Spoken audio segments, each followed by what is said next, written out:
नमस्कार, कैसे हैं आप लोग। आप लोगों को अपने प्रोग्राम से जोड़ने में थोड़ी सी तकनीकी बाधा आई, इसके चलते थोड़ा देर हुआ, लेकिन अब सब कुछ ठीक ठाक है। आपको नियमित रूप से मेरे वीडियोस, नोट्स और टेस्ट सीरीज समय समय पर मिलते रहेंगे। आपको सफलता तब मिलेगी जब आज से लेकर आप मेरे साथ 5-6 अप्रैल तक लगातार परिश्रम करेंगे। मेहनत आपको करना होगा। मैं जो भी स्ट्रेटजी बनाऊंगा, जो भी नोट्स दूंगा, उस पर विश्वास करते हुए अंत तक उसे फॉलो करना होगा।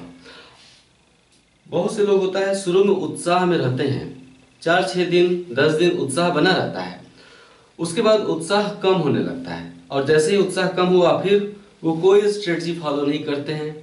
कभी मन हुआ तो पढ़ लिया, मतलब एक होता है ना, दौड़ तो रहे हैं लेकिन रेस में सबसे पीछे दौड़ रहे हैं, और जिसके अंदर उत्साह होता है वो रेस में सबसे आगे दौड़ता रहता है। तो आपको 5 अप्रैल तक मैं आपके साथ जुड़ा रहूंगा, लगातार कुछ नोट्स, कुछ टेस्ट सीरीज, कुछ वीडियोस के माध्यम से अपने प्रोग्राम से जोड़े रहूंगा। मुझ पर यकीन बनाए रखते हुए अगर आप 5 अप्रैल तक मुझे फॉलो कर ले गए तो यकीन मानिए आप आरओ प्रारंभिक परीक्षा फेल नहीं होंगे, बशर्ते आप ईमानदारी से इसे फॉलो करिए और करके दिखाइए। अगर टेस्ट में दिए गए नोट्स जो आपको दिए जाएंगे, जो पढ़ाऊंगा, उसी में से टेस्ट लिया जाएगा। अगर टेस्ट में लगातार खराब प्रदर्शन आपका बना रहेगा तो इसका मतलब है कि आप पिछड़ रहे हैं। आपको हमेशा टेस्ट सीरीज में अपना अच्छा प्रदर्शन करके दिखाना होगा, और टेस्ट में अच्छा प्रदर्शन तभी आप कर पाएंगे जब आप मेहनत करेंगे। क्योंकि आपके सामने थाली रखी जा सकती है, खाना उसे आपको ही पड़ेगा, कोई दूसरा आपके अंदर पेट तक उसे पहुंचा ही नहीं सकता इस दुनिया में। यहाँ पे कितने कोचिंग सेंटर खुले हुए हैं अलग अलग शहरों में, दिन रात लड़के लड़कियां जाकर पढ़ रहे हैं, 4-4 घंटा नोट्स लिखते हैं, लेकिन घर पे आके वो उसे पढ़ते नहीं हैं, खेल कूद तमाशा में लग जाते हैं या सो जाते हैं, और फिर बाद में कोचिंग वालों को दोष देंगे कि उसने ढंग से पढ़ाया नहीं। आप स्ट्रेटजी फॉलो करेंगे तभी कोई आपको पढ़ा सकेगा, अपने साथ जोड़ सकेगा।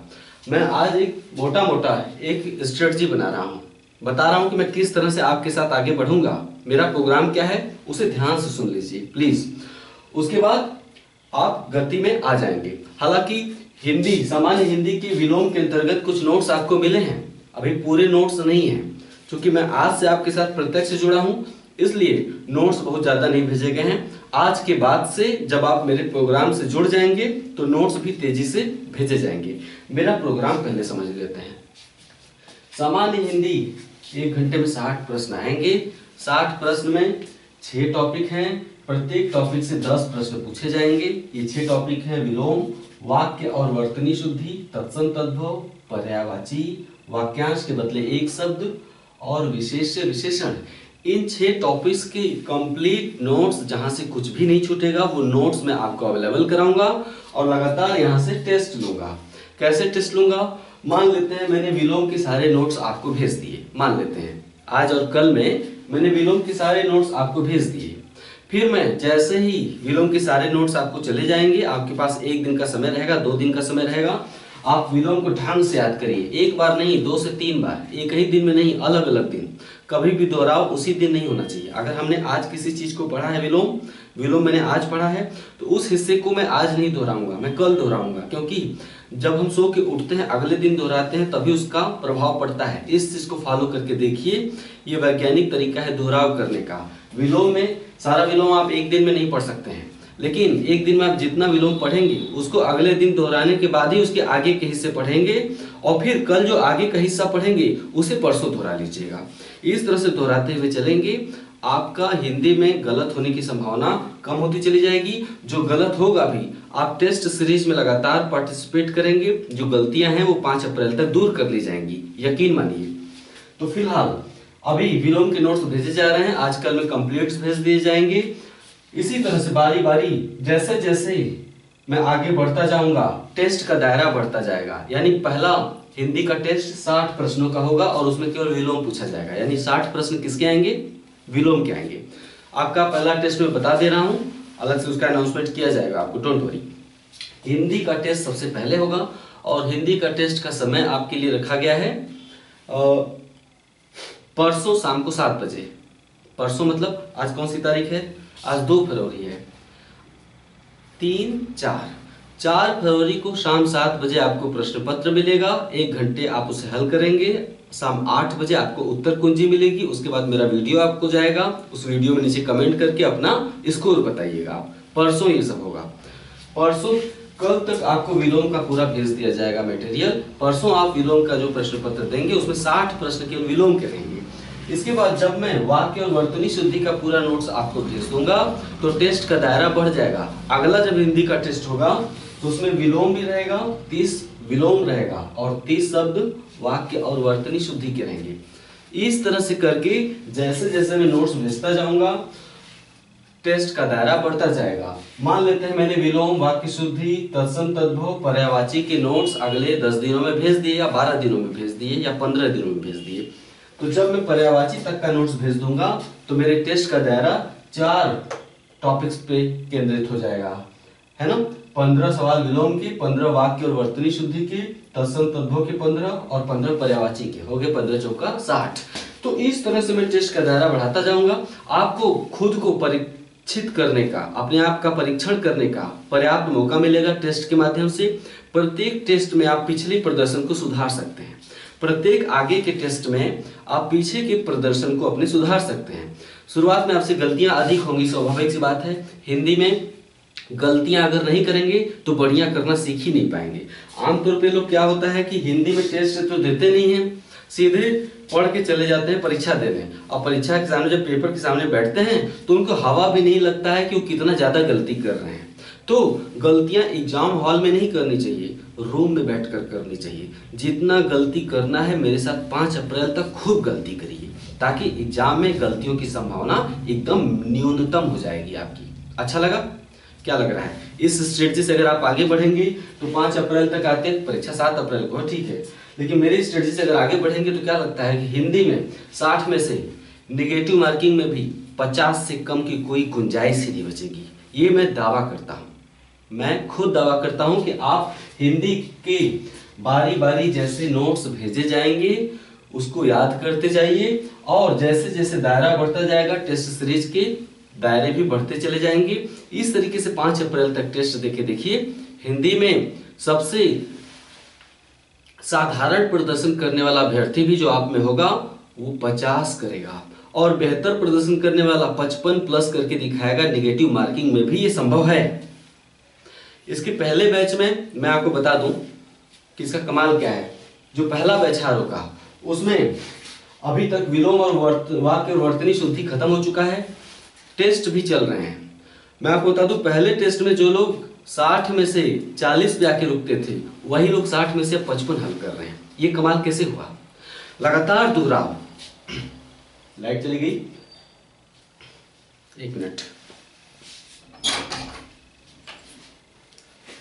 हाँ सॉरी, लाइट चली गई, लेकिन आप लोग झेल लीजिए थोड़ा सा इसको। थोड़ा सा यहाँ चमक रहा होगा, कोई दिक्कत नहीं, अब फिर से मैं बनाता इसको, बोझिल हो जाता। हाँ, तो जो लोग 60 में से 40 तक सिमट रहे थे अब उनका प्रदर्शन इतना सुधर चुका है कि 60 में से 55 तक हल कर रहे हैं। आपको यकीन नहीं होगा कुछ बच्चे 60 में से 60 हल कर रहे हैं। ऐसा कैसे हुआ? लगातार दोहराव। यानी जब हम तत्सम तद्भव तक बढ़ जाएंगे तो प्रश्न में विलोम, वाक्य शुद्धि और तत्सम तद्भव तीनों शामिल होंगे, और तब आप केवल तत्सम तद्भव पढ़कर प्रश्न पत्र तो नहीं देंगे ना, यानी फिर से विलोम भी दोहराएंगे, वाक्य शुद्धि वर्तनी शुद्धि भी दोहराएंगे, तत्सम तद्भव भी दोहरा लेंगे, तब प्रश्न देने आप बैठेंगे। तो इस तरह से दोहरा कर बार बार पीछे की चीजों का जब रिविजन करके आप टेस्ट देंगे तो 60 में से सामान्य अभ्यर्थी भी 50 हल करेंगे, अच्छे अभ्यर्थी 55। जी हाँ, निगेटिव मार्किंग के बावजूद ये हो सकता है, विश्वास रखिए, लेकिन मेरे कार्यक्रम पर आपको अमल करना होगा। विलोम के कुछ नोट्स भेजे गए हैं, क्या उस नोट्स में आपको कुछ विशिष्टता नजर आई? विलोम के अब तक के जो नोट्स भेजे गए हैं वो कंप्लीट नहीं है, लेकिन उसमें एक समान दिखने वाले शब्दों को इकट्ठा कर दिया गया है, जहां पे कि हमें कंफ्यूजन होता है ना। सासी का विलोम, कायर का विलोम, वीर का विलोम, शूरवीर का विलोम, डरपोक का विलोम, सब जो मिलते जुलते शब्द होते हैं उनका आपको एक साथ इकट्ठा करके भेजा गया है, ताकि एग्जाम हॉल में जब वो प्रश्न सामने आए तो शब्दों को देखकर मति भ्रम ना हो। होता है कि एक जैसे मिलते जुलते शब्दों को देखकर मति भ्रम हो जाता है, जैसे लगता है कि मैंने तो इसे पढ़ा ही नहीं है। पढ़ा भी तो क्या पढ़ा है, याद ही नहीं आ रहा। 4 विकल्प होंगे, चारों विकल्प आपको अपनी तरफ आकर्षित करने का प्रयास करते हैं, गलतियां होनी स्वाभाविक है। तो विलोम का जो अभी नोट्स भेजा गया है वो इस तरह से बनाया गया है कि मिलते जुलते शब्दों को आप पहले याद कर लीजिए। इसके बाद विलोम का सारा नोट्स, मतलब पहले क वाले शब्द, फिर ख वाले सारे शब्द, फिर ग से बने सारे शब्दों का विलोम, फिर घ से बने सारे शब्दों का विलोम, यानी कि क से लेकर ज्ञ तक जितने भी शब्द हैं, क से लेकर ज्ञ तक जितने भी शब्द बनते हैं जिनके विलोम होते हैं, वो सब आपको अब अगली बार में एक साथ या 2 बार में आज और कल में भेज दिए जाएंगे। परसों यानी 4 फरवरी को शाम 7 बजे आपका विलोम का टेस्ट होगा और 60 प्रश्नों में देखा जाएगा कि नेगेटिव मार्किंग सहित आप कहाँ पे आके ठहर रहे हैं। तो हिंदी का कार्यक्रम शुरू हो चुका है, परसों टेस्ट है। परसों 1 मिनट, हिंदी के कार्यक्रम में परसों जो टेस्ट होगा उसमें केवल विलोम पूछा जाएगा। ये कार्यक्रम बन चुका है, 20 में भी मिलूंगा, कल आके फिर मिलूंगा, डोंट वरी। फिलहाल 4 फरवरी वाले टेस्ट के लिए तैयारी करिए, विलोम का सारा नोट्स आज शाम तक मिल जाएगा। जनरल स्टडीज पे चर्चा करते हैं, 160 प्रश्न पूछे जाएंगे। आमतौर पे लोग समझते हैं कि जनरल स्टडीज के 7-8 विषय हैं, सभी 7-8 विषयों पे जम के मेहनत करते हैं। गलत स्ट्रेटजी। पिछले वर्षों में जो प्रश्न पत्र आए हैं उनकी स्ट्रेटजी आमतौर पे ऐसी होती है, इतिहास भूगोल से सबसे ज्यादा प्रश्न पूछे जाते हैं, इतिहास भूगोल और विज्ञान से सबसे अधिक प्रश्न पूछे जाते हैं। ठीक है, इतिहास भूगोल विज्ञान सबसे अधिक, हाल के वर्षों में सबसे अधिक समसामयिकी के प्रश्न पूछे जा रहे हैं। पहले ऐसा नहीं था, पहले इतिहास और भूगोल से ज्यादा प्रश्न पूछे जाते थे, समसामयिकी से कम। अब क्या होने लगा है कि समसामयिकी के प्रश्नों की संख्या सबसे ज्यादा बढ़ा दी गई है। तो इतिहास से 25, भूगोल से 25, विज्ञान से 18, समसामयिकी से 30, पर्यावरण से 8, भारतीय अर्थव्यवस्था से 8, पॉलिटी से 8, उत्तर प्रदेश विषय से 8। उत्तर प्रदेश विषय से 8 नहीं आते हैं, कम ही आते हैं। पिछले वर्षों में जो प्रश्न पत्र में एक वर्ष दो प्रश्न पूछे गए थे 2013 में, और 2014 वाले में 4 या 5 प्रश्न ही पूछे गए थे। मैंने इसे 8 इसलिए बनाया है कि मान के चलना चाहिए 8। जनसंख्या और नगरीकरण से 4-5 सवाल आते हैं, जनसंख्या से, कृषि और प्रौद्योगिकी से 6 सवाल। जब आप इन सभी को जोड़ेंगे तो टोटल प्रश्न हो जा रहे हैं 140। तो क्या आप भारतीय इतिहास पर भी उतना ही मेहनत करेंगे जितना उत्तर प्रदेश विशेष पर? क्या भूगोल पर भी उतना ही मेहनत करेंगे जितना भारतीय अर्थव्यवस्था पर? क्या इस अच्छी स्ट्रेटजी है? ये गलत स्ट्रेटजी है। जिन विषयों से प्रश्न ज्यादा आएंगे उन्हें पहले तैयार करो। तो मैंने स्ट्रेटजी बनाई है कि इतिहास, भूगोल, सामान्य विज्ञान, समसामयिकी, पर्यावरण को समेटते हुए 106 प्रश्न हो जाते हैं। क्या इरादा है आपका? 5 अप्रैल तक इन्हें पढ़ के खत्म करें? नहीं, फिर ये कहा जाएगा। इसकी एक समय सीमा रखनी होगी। 106 प्रश्न वाले 1, 2, 3, 4, 5, ये 5 विषय जो हैं, इन 5 विषयों से 106 प्रश्न जो पूछे जाएंगे, इन्हें कब तक खत्म कर देना है पढ़ के? इन्हें कब तक पूरी तरह समाप्त कर देना है? टेस्ट सीरीज दे देकर, अपना प्रदर्शन उसमें जांच कर। भारतीय इतिहास में सबसे ज्यादा प्रश्न, तो पहले मैं समय सीमा बता दूं कब तक होगा। फरवरी चल रहा है, मेरे ख्याल से 10 मार्च तक का समय रखते हैं। कब तक का? 10 मार्च। 10 मार्च तक ये सबसे बड़ा हिस्सा कंप्लीट कर लिया जाए, हो जाएगा। आप पूछेंगे कैसे? भूगोल की बात करें, भूगोल, भारतीय भूगोल पूरी तरह से कंप्लीट है, विश्व भूगोल आधा से अधिक कंप्लीट है। मेरे वीडियोस देखकर आप नोट्स बनाए ही होंगे, ये मैं मानता हूं। जो लोग नहीं बनाए होंगे, जाइए नोट्स बनाना शुरू कर दीजिए और डेली का डेली नोट्स बनाते हुए याद करिए। भारतीय भूगोल, सामान्य विज्ञान के लिए मैं बता दूं, दुनिया के किसी भी कोचिंग के लिए, दुनिया की किसी भी कोचिंग से बेहतर है घटना चक्र का सॉल्व। घटना चक्र का सॉल्व खरीद लीजिए। विज्ञान 2 तरह का होता है, एक परंपरागत, एक करंट। करंट वाला विज्ञान हटाइए, करंट वाला तो यहाँ आ जाएगा ना, करंट वाला विज्ञान। परंपरागत विज्ञान के जो 18 सवाल आएंगे भाई, जो किताबों में होता है, एक तो होता है रक्षा प्रौद्योगिकी, अंतरिक्ष प्रौद्योगिकी, स्वास्थ्य प्रौद्योगिकी, पर्यावरण प्रौद्योगिकी, कृषि प्रौद्योगिकी, वो आ जाएगा समसामयिकी में, जो पत्रिकाओं में पढ़ते हैं। उसे छोड़िए, सामान्य विज्ञान की बात करते हैं जो किताबों में है। सामान्य विज्ञान के 18 में से कम 13 से 14 प्रश्न घटना चक्र से हर साल आए हैं। मैं आपके साथ मिलकर इसे ढूंढ सकता हूं। घटना चक्र में भी सबसे ज्यादा आते हैं बायोलॉजी से। बायोलॉजी को पहले कंप्लीट करना है, ठीक है। बायोलॉजी के बाद फिर उसके बाद भौतिक विज्ञान को कंप्लीट करना है, फिजिक्स। केमिस्ट्री वाला हिस्सा न भी पढ़ेंगे तो उससे कोई नुकसान नहीं है। रसायन विज्ञान न भी पढ़ेंगे क्योंकि रसायन विज्ञान से आमतौर पे सवाल नहीं पूछे जाते हैं, पूछे भी गए हैं तो 1 या 2 होते हैं। तो मुख्य रूप से आप बायोलॉजी और भौतिक विज्ञान तक केंद्रित रहेंगे। कहाँ से? घटना चक्र से। क्योंकि घटना चक्र ही एकमात्र ऐसा माध्यम है कि कम समय में, आपका परीक्षा कब है? 7 अप्रैल को है या 8 अप्रैल, जो भी है, एग्जैक्ट याद नहीं आ रहा, मान लेते हैं 8 अप्रैल, 7 या 8 अप्रैल है, देख लीजिएगा।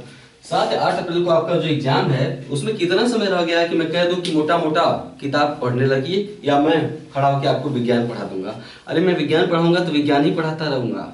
मैं आपको फास्ट बनाना चाहता हूँ, फास्ट, ताकि कम समय में कम पढ़ के आप कैसे एग्जाम पास कर लें। एग्जाम पास करना जरूरी है, पढ़ना उतना जरूरी नहीं है। कैसे? क्योंकि कई बार देखा गया कि बहुत मेहनत करने वाला अभ्यर्थी प्रीलिम में फेल हो जाता है क्योंकि उसके पास एक अच्छी स्ट्रेटजी नहीं थी। जो अच्छी स्ट्रेटजी से पढ़ा वो मेंस दे रहा होता है और मुस्कुरा रहा होता है। आपने ऐसा देखा होगा। तो ये 5 विषय, भारतीय इतिहास, भूगोल, विज्ञान, समसामयिकी, पर्यावरण, इसको 10 मार्च तक खत्म कर लेना है। भूगोल के लिए मैंने बता दिया, पढ़ा चुका हूं। विज्ञान के लिए बता दिया, घटना चक्र। कहां से? पहले बायोलॉजी स्टार्ट करना है। घटना चक्र में जीव विज्ञान का जो पहला चैप्टर है वहां से पढ़ना स्टार्ट करिए। मैं आपको लक्ष्य दे रहा हूं थोड़ी देर में, डोंट वरी। तो घटना चक्र से बायोलॉजी, फिर फिजिक्स खत्म करना है, ठीक है। समसामयिकी, समसामयिकी अक्टूबर से लेकर पूछा जाएगा। कहां से? मैक्सिमम अक्टूबर से लेकर 20 मार्च, अक्टूबर से लेकर 20 मार्च तक पूछा जाएगा। मार्केट में बहुत सारे मैगजीन हैं जिनमें से 3 पर विशेष रूप से भरोसा किया जा सकता है। प्रतियोगिता दर्पण, घटना चक्र और परीक्षा मंथन, ठीक है। परीक्षा मंथन की जो आती है उसे लक्ष्य कहते हैं। वार्षिकी जो आती है, या परीक्षा मंथन की मंथली नहीं आती है। परीक्षा मंथन 3 महीने का निकलता है, 6 महीने का निकलता है और साल भर का निकलता है। तो परीक्षा मंथन जब 6 महीने का निकालेगा ना, या अभी मार्केट में उसकी 3 महीने वाली होगी, त्रियांक बोलते हैं। परीक्षा मंथन का जो 3 महीने वाली होती है उसे त्रियांक बोलते हैं। और घटना चक्र क्या निकालता है? 2-2 महीने का निकलता है। घटना चक्र का भी मासिक मैगजीन, उसका मैगजीन नहीं होता है। घटना चक्र की एक मैगजीन में 2 महीने की खबरें होती हैं। तो या तो आप अक्टूबर से लेकर अब तक घटना चक्र की 2 महीने वाली ले लीजिए सारी, या तो आप परीक्षा मंथन की जो त्रियांक होती है दोनों जाके खरीद लीजिए, पिछले 3 महीनों का और अगले 3 महीनों का त्रियांक खरीद लीजिए उसकी, अक्टूबर से लेके अब तक। या फिर इंतजार करिए, मार्च में उसकी अर्धवार्षिकी आ जाएगी, परीक्षा मंथन की भी आ जाएगी और घटना चक्र की वार्षिकी भी आ जाएगी मार्च में। मार्च में आपको करंट पढ़ने के लिए पर्याप्त मौका रहेगा, कोई दिक्कत नहीं है। लेकिन मैं कहता हूं सावधानी जरूरी है। आप अक्टूबर से लेकर जनवरी तक की जो मैगजीन है, फरवरी तक की, उसको पढ़ते रहिए। जब वार्षिकी आ जाएगी मार्च में ना, वार्षिकी या अर्धवार्षिकी, तो तेजी से वार्षिकी को हाथ में लेकर दोहरा लीजिएगा। क्योंकि जब पहले से पढ़े रहेंगे तो वार्षिकी या अर्धवार्षिकी को बहुत ज्यादा याद नहीं करना पड़ता है। महत्वपूर्ण फैक्ट को अंडरलाइन करते चले जाइए, महत्वपूर्ण फैक्ट को अंडरलाइन करते जाइए, अगली सुबह उठ के उसे दोहराते रहिए। ध्यान रखिए, बिना दोहराए, चाहे भूगोल पढ़ रहे हैं, चाहे विज्ञान, चाहे समसामयिकी, आज जो पढ़ा कल उसे उठकर अगर दोहराया नहीं तो ऐसी पढ़ाई का कोई मतलब नहीं होता है। खासकर फैक्चुअल अध्ययन जो होता है, तथ्यात्मक ज्ञान जो होता है, क्योंकि आपसे एक सवाल पूछा जाएगा, सामने 4 तथ्य होंगे, अधिकतर वहां तथ्यात्मक ज्ञान ही काम आता है। अगर आप आज कोई समसामयिकी या विज्ञान या भूगोल पढ़ते हैं, कल उठ के उसे दोहराएंगे नहीं तो ऐसी पढ़ाई का कोई मतलब नहीं। इस बात को हमेशा याद रखिएगा। तो समसामयिकी के लिए प्रतियोगिता दर्पण, परीक्षा मंथन या घटना चक्र में से कोई भी एक मैगजीन चुन लीजिए। अक्टूबर से लेकर मार्च तक उसे खत्म कर लीजिए। मार्च में जब उसकी वार्षिकी या अर्धवार्षिकी आ जाएगी तो 10 दिन बैठ के, 15 दिन बैठ के लगातार उसे धुन दीजिएगा, ठीक है। इसके अलावा मैं खुद से लगभग 500 प्रश्नों का संग्रह तैयार करूंगा, आपको 20 से 25 मार्च के लगभग दूंगा। 25 मार्च या हो सकता है 500 1 अप्रैल को दूंगा, क्योंकि 500 प्रश्न आप पढ़े रहेंगे। 500 प्रश्न, 500 फैक्ट पढ़ने में कितने समय लगते हैं?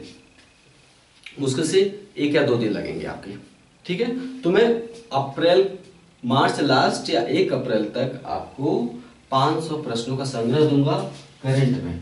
मुझे पूरी उम्मीद है कि उस 500 संग्रह में से 500 प्रश्नों के संग्रह में से आधे से अधिक प्रश्न वहां से भी कवर हो जाएंगे। दोहराव भी हो जाएगा।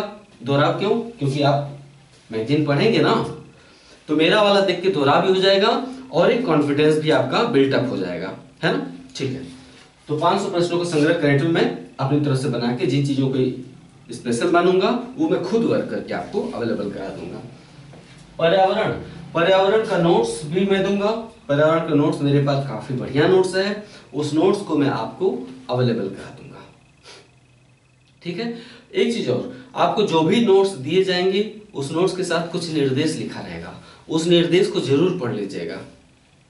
ठीक है, पर्यावरण अगर आप पहले से पढ़े हैं तो मेरे नोट्स आसानी से समझ में आ जाएगा, लेकिन अगर आप पहले से कभी पढ़े नहीं है पर्यावरण तो मेरा नोट्स थोड़ा दिक्कत पैदा कर सकता है।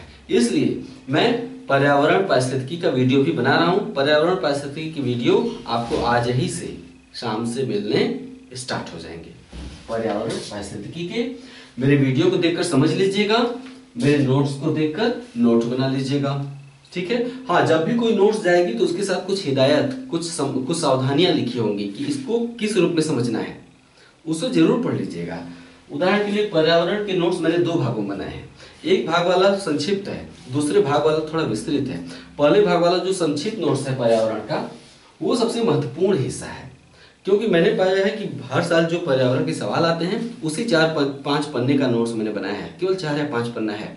4-5 पन्ने का जो पहला भाग बनाया है ना, उसमें मैंने सारे टॉपिक्स को समेट दिया है एक साथ। तो उस 4-5 पन्ने के नोट्स में से अगर पर्यावरण से किसी साल 10 प्रश्न आते हैं तो 60 या 8 प्रश्नों के उत्तर उसी 7-8 पन्ने में होते हैं। तो पहला भाग पहले भेजा जाएगा, दूसरा भाग बताया जाएगा कि ये दूसरा भाग अब जा रहा है। तो इस तरह से पर्यावरण का नोट्स आज से जाना स्टार्ट हो जाएगा। भारतीय भूगोल की बात करते हैं। आधुनिक भारत में पढ़ा रहा हूं। आधुनिक भारत को मैं 10 मार्च तक आपको लक्ष्य दिया हूं। 10 मार्च से पहले पूरा आधुनिक भारत और स्वतंत्रता आंदोलन 10 मार्च से पहले मैं खत्म कर दूंगा। और 25 में से लगभग 15 से अधिक सवाल आधुनिक भारत से ही आते हैं। तो 25 प्रश्न अगर आएंगे तो 15 से अधिक सवाल आधुनिक भारत से आएंगे। तो क्यों ना आधुनिक भारत को पहले और मजबूती से तैयार किया जाए। तो 10 मार्च तक का जो मैंने लक्ष्य दिया है इस हिस्से को कंप्लीट करने का, उसमें आधुनिक भारत भी शामिल है। मैं वीडियो बना रहा हूं।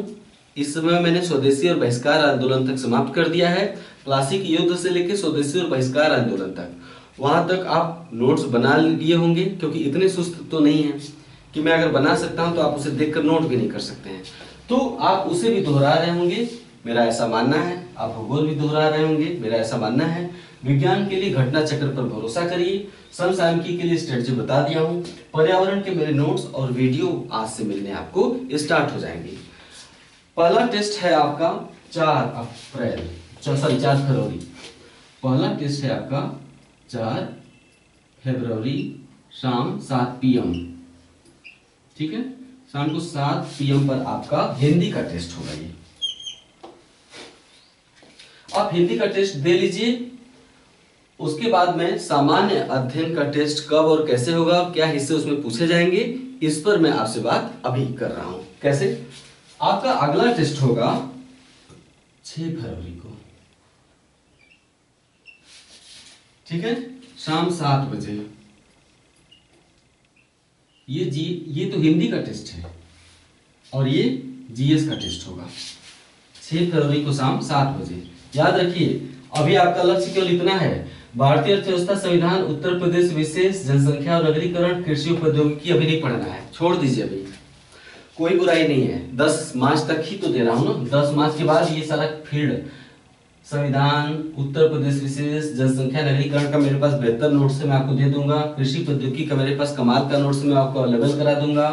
ठीक है, संविधान के लिए बता दूंगा कि क्या करना 8 प्रश्नों के लिए। वैसे भी संविधान में कोई भी इतना गधा नहीं होता कि 8 प्रश्न आए तो 4 भी सही न करे।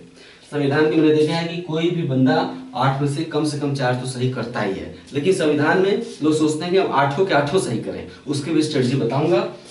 फिलहाल 10 मार्च तक आप इसमें बिजी रहेंगे और आपके टेस्ट भी इसी में से आएंगे। जो भी टेस्ट होगा 10 मार्च तक, इस एरिया में होगा जो 106 प्रश्नों वाला एरिया है। ठीक है, तो अभी जो टेस्ट शुरू होने जा रहा है, शुरुआत में 6 फरवरी को है आपका टेस्ट शाम 7 बजे। क्या क्या पूछा जाएगा?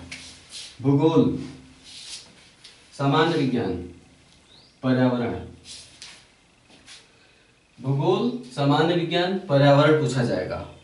इसमें क्या पूछा जाएगा ये मैं डोंट वरी अगले वीडियो में आज या कल में बताना चाहूंगा। मैं आज या कल में आपको बता दूंगा, थोड़ा इसकी स्ट्रेटजी बना लूं कि आप कितना मेहनत कर सकते हैं मेरे साथ। अभी नहीं कि पूरा पूरा भूगोल पूछ दूं, पूरा विज्ञान पूछ दूं, तो ये तो गलत स्ट्रेटजी है ना, क्योंकि आपको मेरे साथ साथ स्टडी करना है, साथ साथ बढ़ना है।